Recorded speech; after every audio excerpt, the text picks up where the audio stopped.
Hello दोस्तों, मैं सत्या कंचन फिर से अपने यूट्यूब चैनल सत्य डिवाइन पे आप लोगों का बहुत बहुत स्वागत करती हूँ। आज किसी ने मुझसे क्वेश्चन किया कि एंसेस्ट्रल हीलिंग यानी पूर्वजों का सम्मान क्यों करना चाहिए। दोस्तों, पूर्वजों का सम्मान हमें इसलिए करना चाहिए कि आज हम जो भी हैं वो पूर्वजों के बनिस्पत ही हैं। उनका योगदान हमारे अंदर आया हुआ है, उनके द्वारा दिए हुए संस्कार, उनके द्वारा दिए हुए जो गुण हैं वो हमारे अंदर आए हुए हैं। जो आज हम मानसिक, शारीरिक और आत्मिक लेवल पर, आध्यात्मिक लेवल पे आज हम जो भी हैं वो पूर्वजों के कारण ही हैं। जो हमारे दादा दादी से हमारे माता पिता में आया, हमारे माता पिता से हमारे अंदर आया, तो उनका सम्मान हम क्यों ना करें। उनका सम्मान करके बहुत सारे दुखों तकलीफ़ों, लोग कहते हैं कि आखिर पितृ पक्ष के अमावस्या को ही ये क्यों किया जाता है, जो आज परसों 14 तारीख को है, सर्व दोष निवारण पितृपक्ष अमावस्या, उसी दिन ये क्यों किया जाता है। ऐसे तो पितृपक्ष में कहते हैं कि 10 द्वार ऊपर के खुल जाते हैं, जिसमें पितृपक्ष हमारे घर आते हैं, वो हमें देखते हैं। कुछ लोगों ने मुझे कहा कि भाई पितृ जो हमारे हैं, जैसे हमारे दादा दादी हैं, परदादा हैं, तो वो तो कहीं जन्म ले चुके होंगे, वो तो कभी किसी के घर में जा चुके होंगे बच्चे बनकर, तो फिर उनका क्यों किया जाए। देखिए दोस्तों, होता क्या है, जैसे विष्णु जी के अवतार कृष्ण जी हैं, तो क्या विष्णु जी नहीं रहते हैं ऊपर विष्णु लोक में, वो भी हैं और कृष्ण भी हैं। तो उसी तरह से जब हमारे कोई भी जब जन्म लेते हैं तो उनके एक सूक्ष्म रूप ऊपर भी होते हैं। जिस जगत में उनको रहना है, जिस अपने कर्मों के अनुसार जो उन्हें फल मिलता है, उस अनुसार वे उस लोक में ज़रूर रहते हैं। इसलिए उनका सम्मान हमें ज़रूर करना चाहिए। अब कैसे करना चाहिए, तो कुछ लोग कहते हैं कि पंडितों को खाना खिलाओ, कौओं को भोजन कराओ, ये करो। ये सब ज़रूरी नहीं है, ये सब बिल्कुल भी सही नहीं है। बल्कि कहिए तो ज़रूरी क्या है, ज़रूरी क्या है, दिल से श्रद्धा करना, दिल से उन्हें धन्यवाद देना, दिल से उन्हें कहना कि हाँ, आप थे तो हम हैं, और आपके कारण ही हमारे घर में किसी भी परेशानी का, किसी भी समस्या का हल हो सकता है। अगर आप चाहें तो आपकी कृपा हमारे घर पे बनी रहे। इस तरह से उनके ऊपर जो भाव प्रदर्शित हम करते हैं, उससे वे खुश होते हैं। और भगवान तो हमारी हेल्प बाद में करते हैं दोस्तों, जो हमारे पूर्वज हैं वो हमारी हेल्प ज़रूर करते हैं अगर हम उन्हें दिल से बोलते हैं तो हम उन्हें कैसे करें। आप एक लोटा जल रखें, थोड़े से काले तिल रखें, अगर नहीं है तो कोई बात नहीं, आप केवल ऊपर आकाश की तरफ हाथ जोड़ कर कहें कि हे पितृदेव, मैं तहे दिल से आपका शुक्रिया करती हूँ, धन्यवाद करती हूँ। जैसे मेरे माता की तरफ से मेरे नाना नानी, मौसा मौसी, मामा मामी, सभी का मैं धन्यवाद करती हूँ।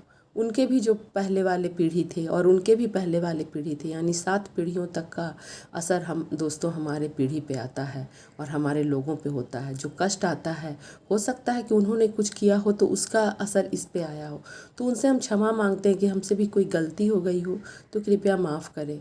आपके सारे गुणों को मैं अपनाती हूँ, लेकिन जो बैड पार्ट है, जो कुछ बैड पार्ट भी हमारे अंदर आ जाता है, जो हमारे पूर्वज कुछ करते थे और उसको हम नहीं अपनाना चाहते हैं, तो हम अपने फ्री विल से उनके लिए हाथ जोड़ सकते हैं कि उन चीज़ों के लिए आप मुझे माफ़ कीजिए, और मैं जो आपके बेस्ट पार्ट हैं, जो अच्छी चीज़ हैं, उनको मैं अपनाती हूँ, उन गुणों को, संस्कारों को मैं अपनाती हूँ, और धन्यवाद। उसी तरह से पिता पक्ष से दादा दादी, उनके भी माता पिता, उनके माता पिता, इस तरह से 7 पीढ़ियों का हम धन्यवाद करते हैं और बोलते हैं कि आपके द्वारा दिए हुए गुण और संस्कार का धन्यवाद।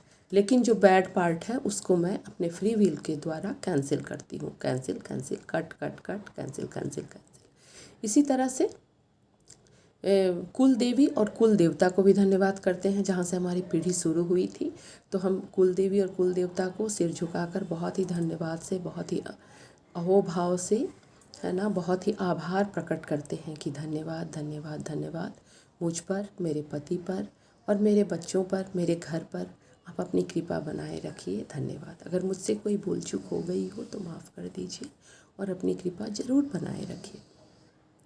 इसी तरह से अगर मेरी शादी हुई है और शादी में हमारा ससुराल पक्ष है, तो मैं ससुराल पक्ष में अपने ससुर, सास और उनके माता पिता और उनके भी माता पिता, इस तरह से 7 पीढ़ियों से को धन्यवाद करते हैं और मेरे ऊपर और मेरे पति के ऊपर और मेरे बच्चों के ऊपर कृपा बनाए रखने का आग्रह करते हैं। उन्हें बोलते हैं कि धन्यवाद धन्यवाद धन्यवाद, आपके कारण ही हमारी पीढ़ियाँ चल रही हैं, हमारा वंश चल रहा है। हालांकि ये सारा संसार मिथ्या है और माया है, ये हम भी जानते हैं, लेकिन इस माया में हम जीते तो हैं ना दोस्तों। हम थोड़ी भाग जाते हैं छोड़कर, इस माया में ही सुख दुख झेलते हैं हम। तो जब दुख आते हैं और आप पितरों को याद करेंगे तो उस समय वो नहीं सुनेंगे। जब आप पहले से उनको धन्यवाद कर रहे हैं और जब दुख आया फिर आप उन्हें पुकारेंगे तो देखिए वो कोई ना कोई सॉल्यूशन आपको दे देंगे, कुछ ना कुछ वो कर देंगे, उनके हाथ में जो रहेगा वो ज़रूर करेंगे। तो इस तरह से उन्हें धन्यवाद देना है और बोलना है। एक अगर जल है तो जल को गमले में धीरे धीरे गिराएं, और या खुली जगह है तो खुली जगह में गिराएं और उन्हें धन्यवाद करें और बहुत ही दिल से प्रणाम करें कि प्रणाम प्रणाम प्रणाम, आपको बहुत मेरा बड़ा धन्यवाद, और मेरे पर और मेरे परिवार पर, मेरे बाल बच्चों पर आप अपनी कृपा बनाए रखें। धन्यवाद दोस्तों। इस बार परसों यानी 14 तारीख को सर्वपितृ अमावस्या है ना, तो आप अपने पितृदेव का ज़रूर आदर करें, उन्हें ज़रूर धन्यवाद करें। आप रिचुअल्स में ना पढ़ें कि उन्हें क्या देना है, कौवों को खिलाना है, पंडित को भोजन करना है, उन सब आडंबर में ना पढ़ें। बस ऐसे आप करें। और जो पितृ आपके घर में अभी हैं, अगर वे जीवित हैं तो उनका उचित आदर मान सम्मान ज़रूर करें। धन्यवाद। बने रहिए मेरे चैनल।